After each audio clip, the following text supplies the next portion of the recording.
Joan, it's always so good to see you. Hi, it's great to be here. Turning 50 is nothing. You're like a spring chicken. I just turned 70. I hope. I can't. God bless you. So you look beautiful. But it's like I turned 70 in another virtual reality somewhere. Like I know on paper it's true, but I don't feel, if we consider ourselves old and over the hill and not able to do things anymore, that's the worst thing. The most important things you say all day are the things you say to yourself. And that's why words matter. Words matter. Yeah, they really do. And I believe in that wholeheartedly. If you're saying those things to yourself, it is what you become. And I don't know. And listen, you're right about ageism. There is, and I'm learning, about it. And being in TV for these years, I think I was about 35 years old, and I had a co-anchor that sat next to me, and she was maybe 10 or 12 years older. And she said to me, when you're 40, 45, that's kind of it for women in television. So starting at an age of 35, where I should have been real excited, I went, what am I going to do when I'm going to age out of television? Because that's a real fear. And for a while, that was a very big fear. So I get so inspired to see people that are over a certain age, not only in television, but thriving in television with important messages. Well, I don't want to dampen your spirits, but it's definitely what happened to me at Good Morning America. No, I know, but that's what was happening. At 47 years old, and they got a lookalike. I don't even know if you would remember her name, but she was basically like a Joan Lunden lookalike who was 30. Sure, I remember. And they replaced Charlie too with a young guy he was Canadian, and it lasted about 6 months. And I think that the American audience is a little smarter than sometimes the network gives them credit for. And while I decided to leave that show with my head held high and leave with dignity, so I didn't want to be the scorned woman. I didn't want to be, so I said to them, I'm going to give you, you may not realize this, but I'm going to give you the best gift ever. I'm going to say, if we all agree, that I've decided to leave. And that's what I did. And I felt a little bad. I thought it was being deceptive, but you know what?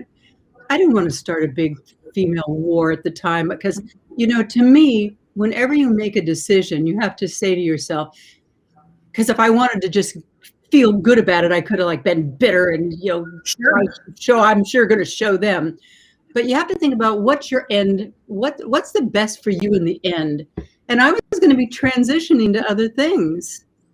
So it was definitely better for me to leave in a dignified way. And I did.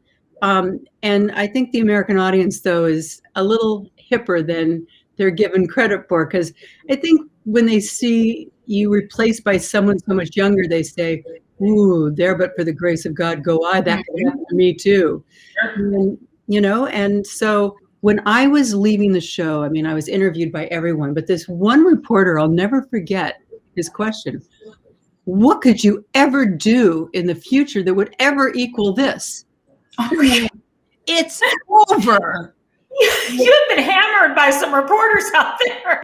And I think it's good to just kind of, color outside the box, if you will, do new things. And I've just had an incredibly fulfilling career ever since I left GMA. So just remember that. There are many things to do, Tamsen, after that one big show that you do.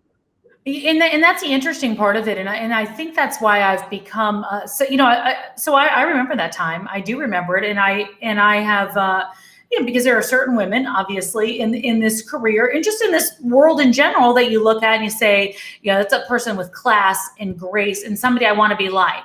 And I guess I feel like when you did that, and what I've seen you do since then, you have written 12 books. You've been on shows that are meaningful. I know that you work on a mission to teach people how to age well so they can approach those prime years with optimism and feel good about it. And I don't know that you could get that maybe if you were still in that role, worrying every single day, am I going to keep my job? Am I not? Is this person happy? these are new bosses. So I think what you've done in terms of thriving has just been incredible. And, life is in those transitions, right? And I don't know, would you have done all the things that you're doing if you hadn't taken this path? Part of it is that you have to believe in yourself.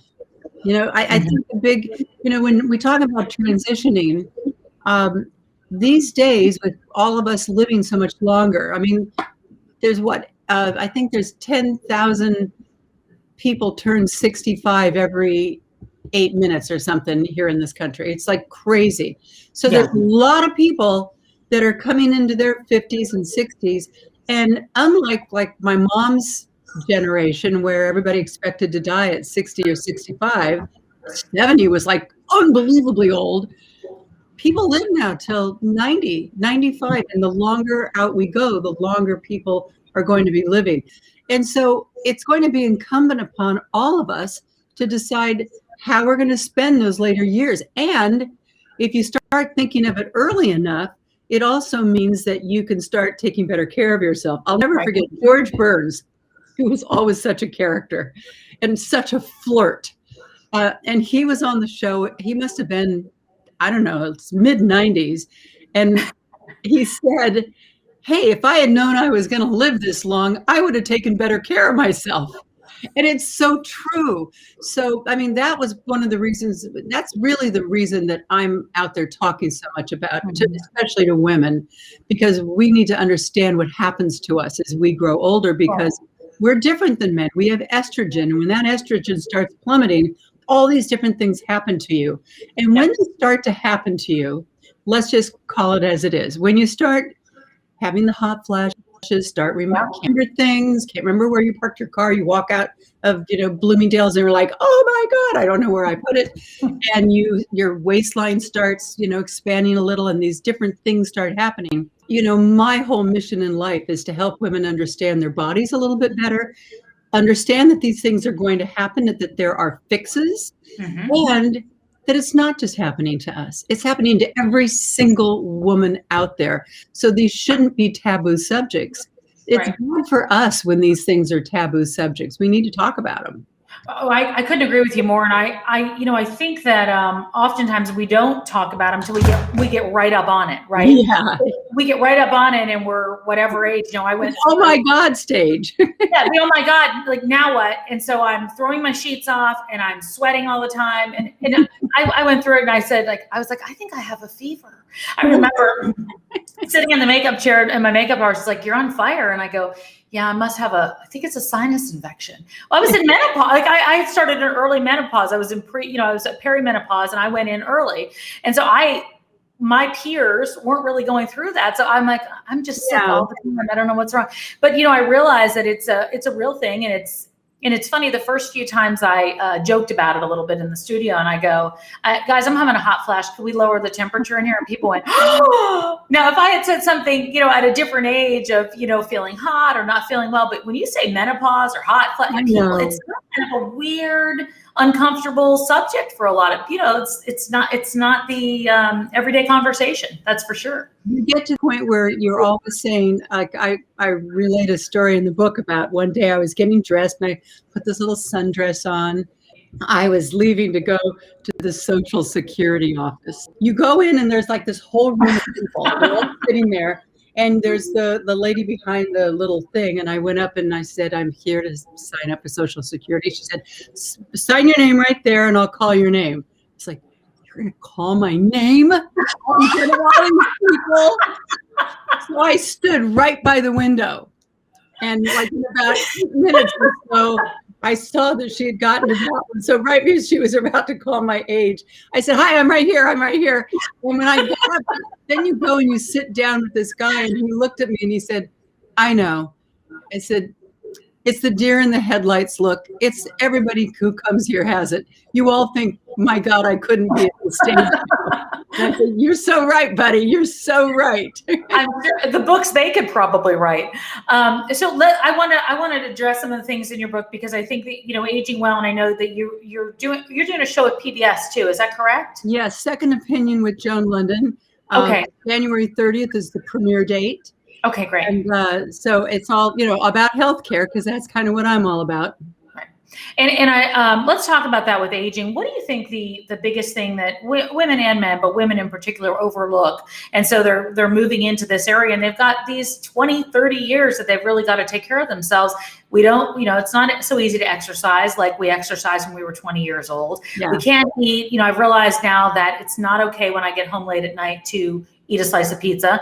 I learned that. You can't drink quite the same way that you could before. A glass of wine knocks you out. What is it? What's the biggest change that you've seen, or the advice you have for women going forward to start the change now, so it doesn't have to be so severe? Well, all of our lives, we've had our estrogen and our insulin, and they've done this nice little dance that kind of just keeps everything going. But once you take the estrogen away, you really have to understand all these other things that are going to happen in your body. Our metabolism, first of all, we're losing, a percentage of muscle every decade, which means that you can eat the same amount and you can exercise the same amount. Exactly. But you'll still put on weight because your metabolism, because you have less muscle. Your muscle ratio to fat is much less. Your metabolism starts to slow down. When you hit menopause and you're going through menopause, and certainly when you come to the end of it, I do want to say one interesting thing. Yes, it's besides the fact that it's harder to lose weight, and you seem to just put weight on. The one thing that really freaks most women out is that all of a sudden their waistline starts getting bigger. So first of all, you didn't do it to yourself. Your biological body did it to you. But second of all, that's dangerous fat. And that dangerous fat, any fat above your belly button is dangerous fat. It can seep into all of your organs, anything that's closest to your heart.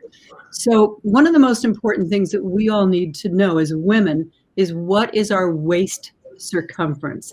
Now, I don't know about you, but I've never gone to any doctor who has ever taken out a tape measure and measured my waist.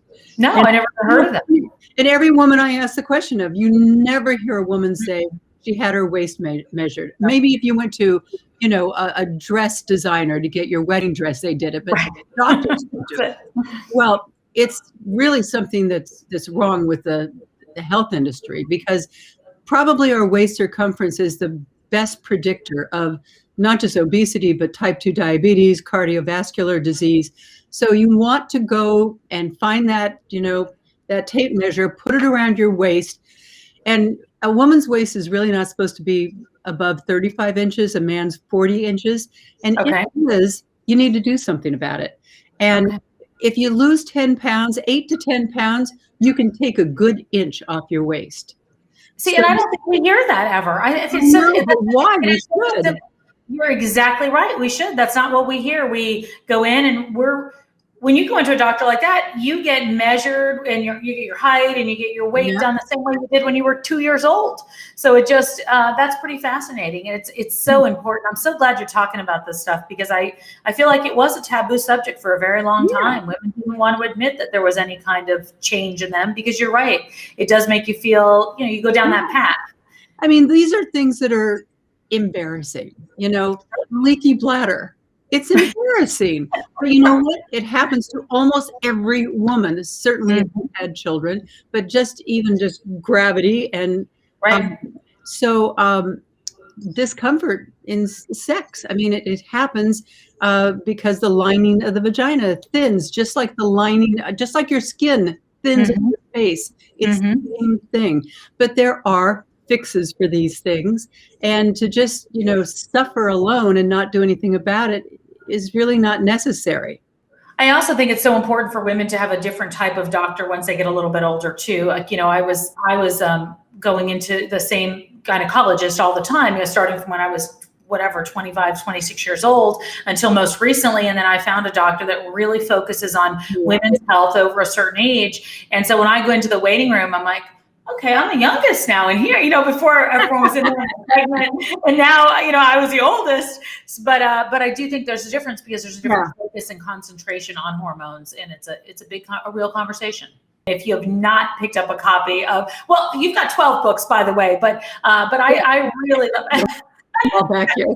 Why did I come into this room? A candid conversation about aging. And I do love the fact that you're so candid about it. And, you know, it gives women, I think it gives women hope. I do. And I've done a couple of these videos now, and I've just kind of started this series this year just because it was a pivotal year for me. And the response I've gotten of people going, oh my gosh, I'm glad you're talking about it. Yeah. Well, you're talking about it. So I want to introduce them to people